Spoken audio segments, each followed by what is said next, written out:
Rumah Hukum. Podcast kita hari ini kita kedatangan tamu yang sangat-sangat spesial, yaitu dosen Fakultas Hukum Universitas Merdeka Madiun, yaitu Bapak Nur Sodik SHMH. Apa kabar Bapak Nur Sodik? Baik, Mbak Krista yang cantik. Oh, terima kasih. Ini saya ceritakan dulu bahwa beliau ini adalah salah satu dosen praktisi di Fakultas Hukum Universitas Merdeka Madiun. Karena selain beliau mengajar di sini, profesi utama beliau adalah seorang advokat, ya Bapak ya. Iya. Oke, ini boleh diceritakan Bapak Nur Sodik ini mulai kapan sih mulai bergabung dengan Fakultas Hukum Universitas Madiun?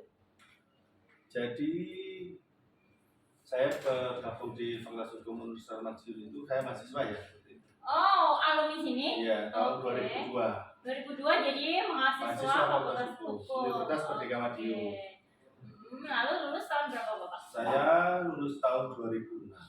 2006 lulus S1 dari Fakultas Hukum Ya. Unpar Madiun. Sekarang beliau jadi advokat ya Bapak, Ya. sekaligus mengajar. Ya, Oh, mengajar. jadi sudah tidak diragukan lagi Sobat Hukum bahwa lulusan Fakultas Hukum Unpar Madiun ini bisa dipertanggungjawabkan ya, karena bisa lihat dari beliau ini seorang advokat juga bisa jadi dosen juga. Alhamdulillah Mbak Krista. Ya, toh. Setelah lulus dari S1, jenengan langsung S2 atau menalang buana dulu Bapak?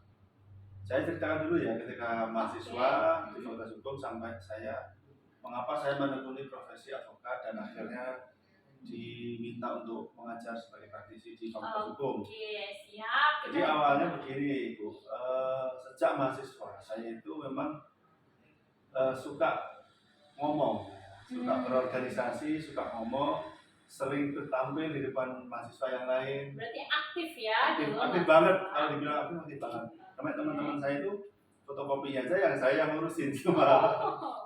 Dan dulu ada bahan-bahan hukum yang harus fotokopi. Saya sering kali mengurusi teman-teman. Selanjutnya ketika saya semester 4 itu saya sudah mulai tumbuh benih-benih keinginan menjadi seorang pengacara. Pada waktu itu jadi sudah menemukan ada passionnya tahun ya. 2004. Oke. 2004 itu saya sering kali ke perpus, sering kali membaca koran waktu itu.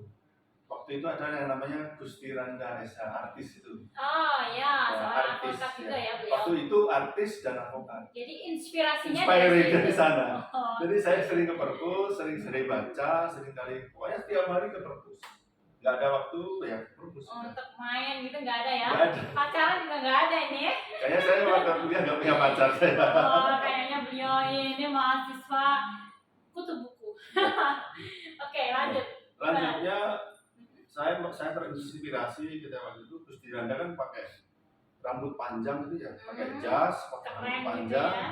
penampilannya itu kayaknya bersih gitu, sering tampil di tabloid waktu itu sebagai apa itu mengasuh rubrik hukum di tabloid. Oh, Ya, iya, jadi iya, iya. profilnya mah Gusti Randa SH, seorang advokat, dia sering memberikan konsultasi di tabloid itu. Jadi salah satu inspirasi Kayaknya Bapak sih, Sodik ini. kok Keren. saya pengen gitu loh. Pengen jadi Waktu piau. itu ya, saya semester 4 sudah punya passion. Keinginan, Ya, passionnya udah ketemu jadi Ya. advokat kayaknya. Yang kedua gini, saya waktu itu mahasiswa sering lihat TV.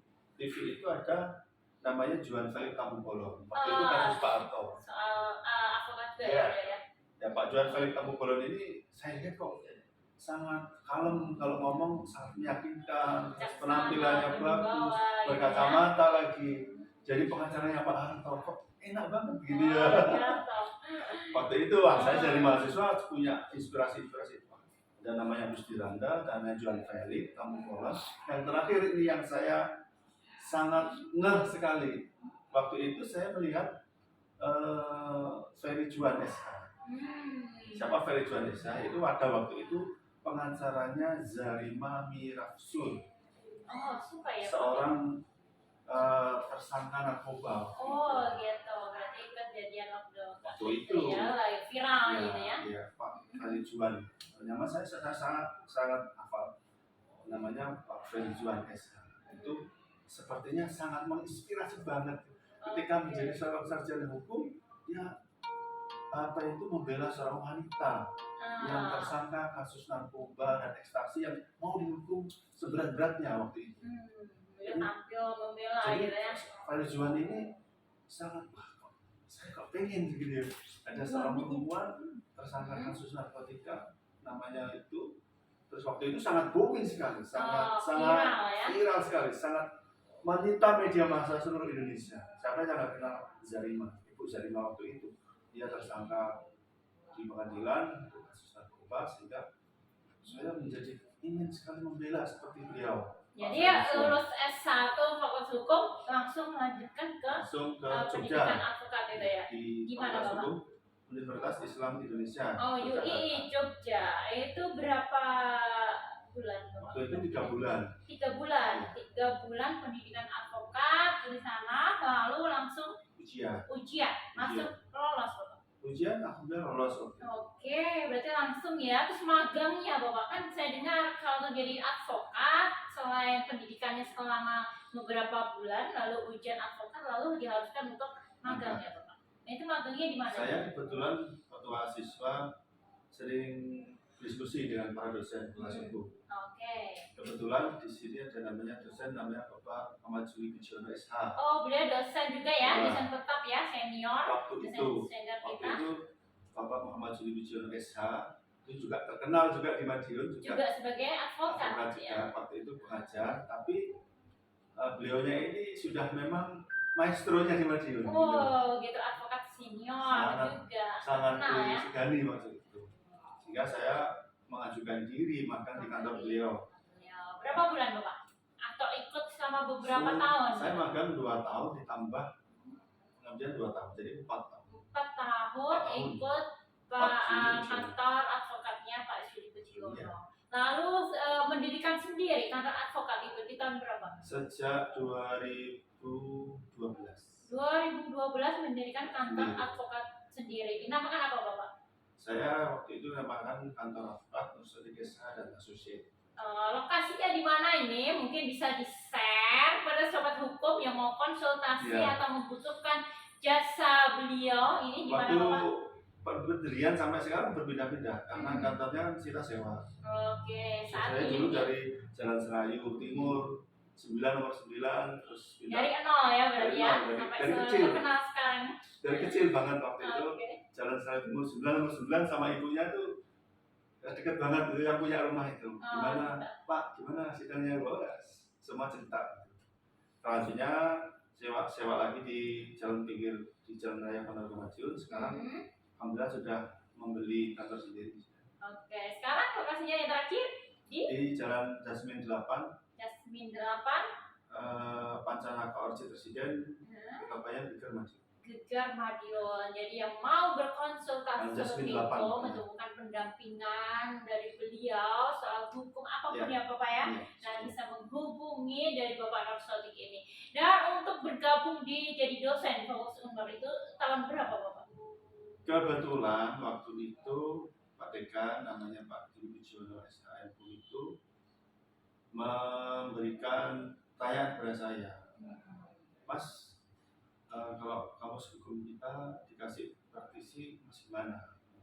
Saya bilang waktu itu Pak Juli, saya juga mohon maaf juga ya, kantor kami juga sangat sibuk waktu itu, sehingga apakah bisa kami ini mengajar untuk jadi fakultas hukum?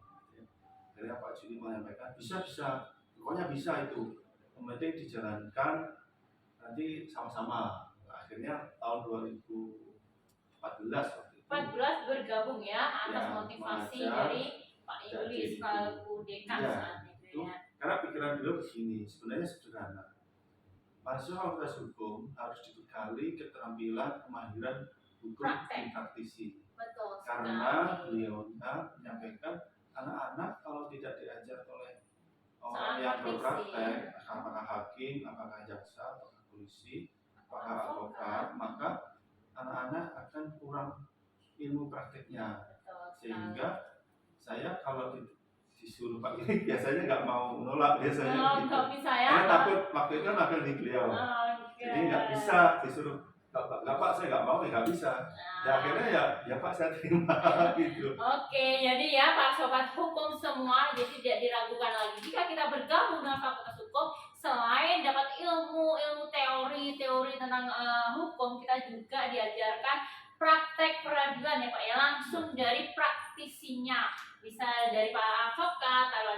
komisaris, ya kan, dari hakim, kepolisian, jaksa. Jadi tidak salah para sobat hukum untuk bergabung di Fakultas Hukum Universitas Merdeka Madiun. Jadi untuk terakhir kali Pak, berikan motivasi dong kepada mahasiswa hukum yang saat ini sudah bergabung maupun yang belum. Gimana ya pesan jenengan agar mereka tidak takut ini mengambil jurusan Fakultas Hukum yang peluang kerjanya tentu saja banyak sekali. Contohnya kayak jenengan. Silakan Bapak. Begini ya, kalau dari sisi kami sebagai motivasi dari orang yang pernah belajar hukum ya, yang di sini yang sekarang ya, alhamdulillah bisa melaksanakan profesi hukum. Saya berpesan pada mahasiswa untuk teruslah belajar sesuai dengan tugasnya sebagai mahasiswa. Ya, yang kedua, jangan sampai takut untuk bertanya kepada para dosen kalau mereka belum tahu. Jadi supaya mereka sia-siakan waktu ya Pak ya untuk menimba ilmu gitu ya. Jadi sebagai mahasiswa harusnya mereka harus belajar hukum dan mengerti hukum. Minimal itu. Kalaupun mereka mahasiswa belum paham tentang sesuatu, tanyalah kepada dosennya. Betul sekali. Ya, misalkan saya memegang hukum acara perdata, memegang hukum acara praktek agama dan praktek peradilan tata usaha negara. Ya, mahasiswa harus tahu betul apa sih yang dimaksud dengan sengketa tata usaha negara. Apa yang dimaksud dengan sengketa perdata itu apa? Kalau mereka belum tahu, monggo silakan bertanya kepada para dosen, pada para praktisi hukum yang di Unmar Madiun juga yang ada di luar Unmar Madiun juga bisa. Itu jadi dia. sehingga nanti mahasiswa itu bisa keluar, dia bisa mandiri. Saya kira gitu. Karena gini, saya selalu memberikan motivasi kepada mahasiswa supaya mereka memiliki kemandirian. Kalaupun mahasiswa bekerja di instansi pemerintah, kita sangat support sekali. Tetapi bila mana mereka ingin berkarir di swasta, juga bisa. Siap. Itu tadi motivasi dan inspiring dari Bapak dosen kita, advokat kita ya. Luar biasa sekali. Jadi kalian para sobat hukum jangan ragu lagi untuk bergabung ya Pak ya dengan Fakultas Hukum. Karena bisa kalian lihat ini dia. Ini alumni dari Fakultas Unmar Madiun sekarang jadi seorang advokat terkenal di Madiun. Beliau juga mengajar sebagai dosen praktisi di Fakultas Hukum Universitas Merdeka Madiun. Untuk orang yang belum masuk Fakultas Hukum dari masyarakat kita, samping Unmar Madiun dan sekitarnya, silakan masuk ke Fakultas Hukum. Nanti insya Allah kami bina sesuai dengan tugas kami sebagai dosen dan sebagai praktisi. Mudah-mudahan semuanya sukses. Amin. Terima kasih Bapak Sodik atas kehadirannya pada podcast hari ini. Terima kasih di tengah kesibukannya luar biasa menyempatkan hadir. Dan terima kasih pada sobat hukum. Jangan lupa klik subscribe, like, dan komen di podcast Oman Hukum ini. Nanti kita akan berikan hadiah atau door prize filsafat hukum bukunya ini secara gratis kepada kalian yang terpilih nanti dari tim YouTube official kita. Sekian, terima kasih. Kita tutup podcast hari ini. Bye bye, sampai jumpa sobat hukum.